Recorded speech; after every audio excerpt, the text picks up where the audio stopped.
Hello, everyone. Welcome back, hopefully. Today, we are going to be talking about Ted Lasso, Season 1, which can be found streaming on Apple TV. Um, Gotta start off by saying this show was recommended to me by a friend, Marcus. If you watch any of our Drink and Discuss videos, you'll know he's on quite a few of them. And he's been trying to get me to watch this show for, I would say, a couple months now. Um, I I tend to be pretty busy watching and reading a lot of stuff, so I haven't had time to get to it. But fun time. I went down to visit him and watch the first couple episodes of The Wheel of Time with him and some other friends, and we ended up staying up the first night I was there and watching the entirety of season one in one sitting. So that should give you a good estimate on my thoughts on this show. If you don't know what Ted Lasso is, it's basically an American football coach leaves America, goes to the UK to coach football, or for us Americans, soccer. And the thing I really love about this show is the playing, especially for season one, is the playing on the traditional tropes of like the sports movie. Um, Marcus and I have talked about this quite a bit, but a lot of times, like tropes aren't necessarily bad. They become tropes because they become shorthand for the genre which they're a part of, and they're basically ways to increase the speed of storytelling. And the reason that we get kind of sick of tropes is because we just hear them so many times that it becomes they don't have any impact on us anymore. But a way to play with that, there's a couple ways to play with tropes. One is specificity, especially. If you get to a point where you can get more and more specific, it makes a trope feel more fresh. And in turn, it doesn't become the trope anymore, basically, because we have more information. And that's the first thing that Ted Lasso does very well.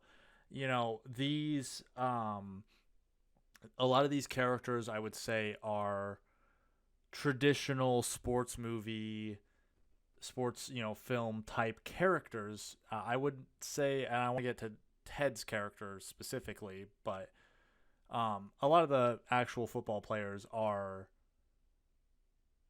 pretty much tropes in certain aspects, but we get depth to them. We get information about them that makes them more interesting, and we can do that because we have 10 episodes. I think they run anywhere from a half an hour to 45 minutes a piece.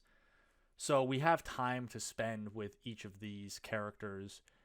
And I think one of the best episodes that does this is kind of like, I would say, almost like a filler episode in which the players kind of have like this curse that they're trying to get rid of. I'm trying not to spoil too much for those who have not seen the show yet.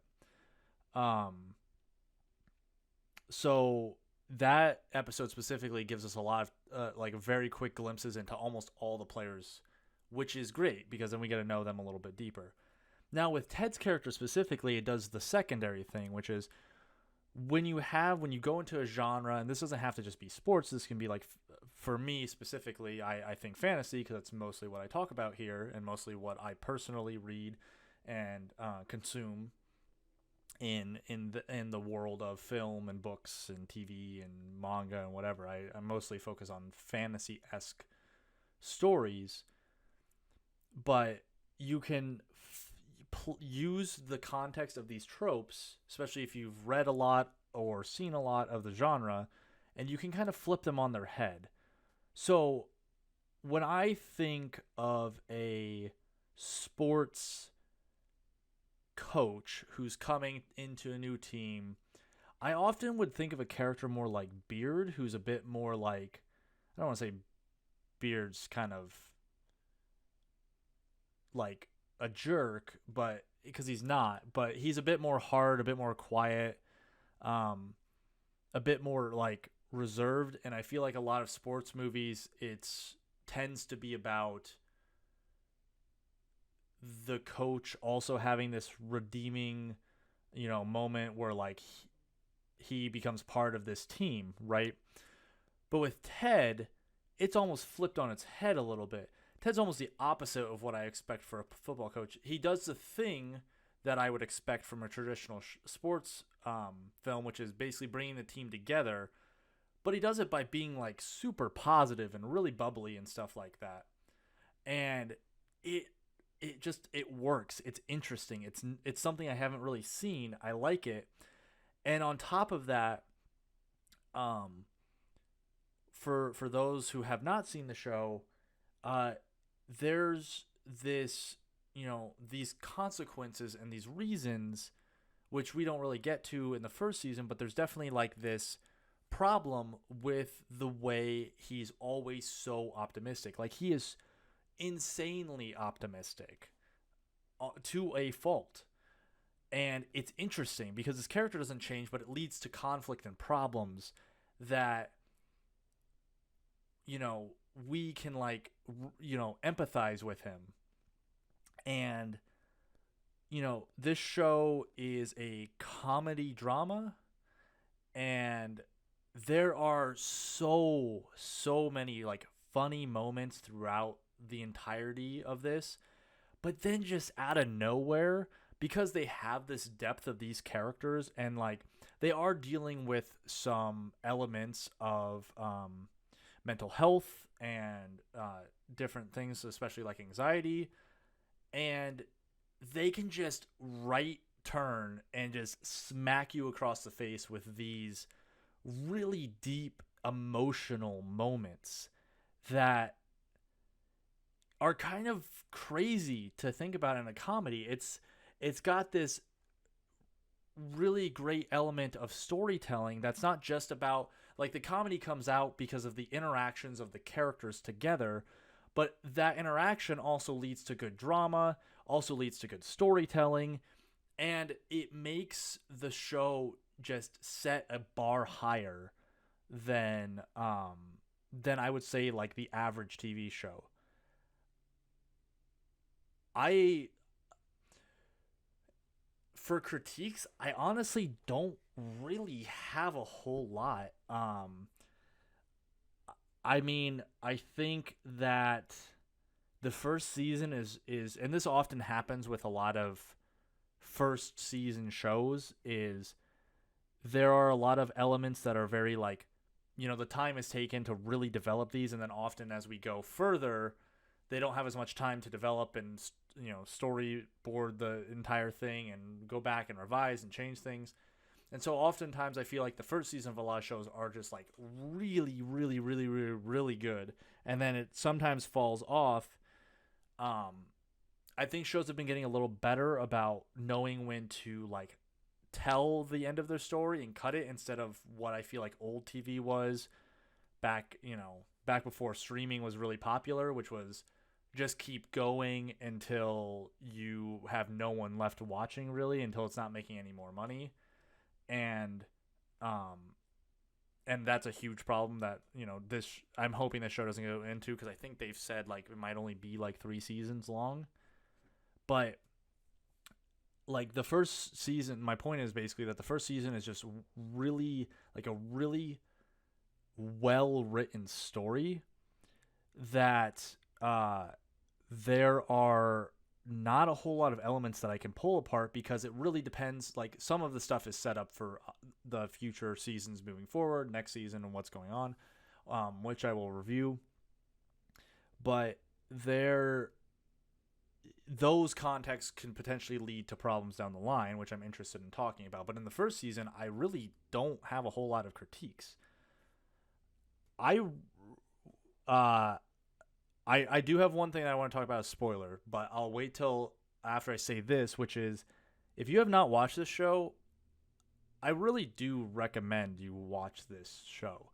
Even if you're not a fan of like sports movies or anything like that, I think this is just a good, well written story and acted phenomenally. Really, really enjoyed it. And I really think you should just give it a shot. See, maybe you will not like it, and that's totally fine. But give it a shot, see if you do, because I think there's a lot of elements to learn and to examine in how well the show is done. Now, for those who don't want a spoiler, thank you for watching up to this point. But I wanted to talk about one moment in particular that I really thought the first season did super well, which is huge spoiler because it's in the very last episode. So, okay. So, the end of the show, the end of the first season of the show, does such a good job with playing on those tropes that I was talking about. And the biggest thing is they have these ups and downs of like this darkest hour where they don't think they're going to win the game. And, Ted refuses to go for a tie, which is a setup for what comes. And it ends up being like they're definitely not going to be able to win the game, but maybe they can tie it. And the pieces fall into place to where if they tie, they can win the game. Or they can tie the game, and then they can avoid relegation. But they have to tie it, and there's like this, the classic sports trope where they like, run down the field, they get a tie, everyone goes wild, everyone's cheering and stuff like that. And then there's this, instead of cutting at that moment, there's this break in which the characters notice that the other team is running it back down the field. And what's great about it is that one of the characters, which if you've watched it, Jamie has switched teams, has been, pushed back to the other team. And I love the moment of him basically taking what Ted had taught him about teamwork and passing the ball to score, or to allow his teammate to score the final goal, which ends up relegating Richmond and moving them down. And there are so many good setups tied into that moment. There's the moments with Jamie that have been set up to this point where he becomes more of a team player and less of a individual player, which is like a positive thing for his character, but it ends up hurting the main characters. We also play with the trope. We spin the trope on its head of, the team, the darkest hour comes and the team needs like this impossible mountain, which is then made easier by outside, some other information coming in or something happening, and everyone goes, it becomes possible now, and they achieve that. But then instead of letting them sit in it, which is where I would say the average sports movie ends, it flips it back on its head and takes that moment away from them, not denying them the tie after achieving it. So there's a lot of like good elements of tying in, of like playing with that moment, having that playing with the viewer's expectations of having that moment, having that joy and like, oh wow, I feel really good, and then immediately ripping that away because the viewer doesn't necessarily see that coming because that's not part of the trope. It plays on those expectations a lot. So I really enjoyed that moment, and I'm excited to talk about season 2 because I really want to talk about that as well. I'm excited to see where the show goes into the future. If it is only 3 seasons, excited to see the 3rd season. But that is it for this review, guys. I hope that you enjoyed the video. If you did, like, subscribe, helps out the channel. I really appreciate it. I'd love to hear from more people talking about the show, hearing what other people thought. Maybe I haven't heard a lot of people not like the show, so if you didn't like it, post down below. Talk to me why you didn't like it, what you found was kind of like, you didn't enjoy about it, because I'm interested to hear different perspectives on that too. So thank you for watching, and I hope I'll see you next time.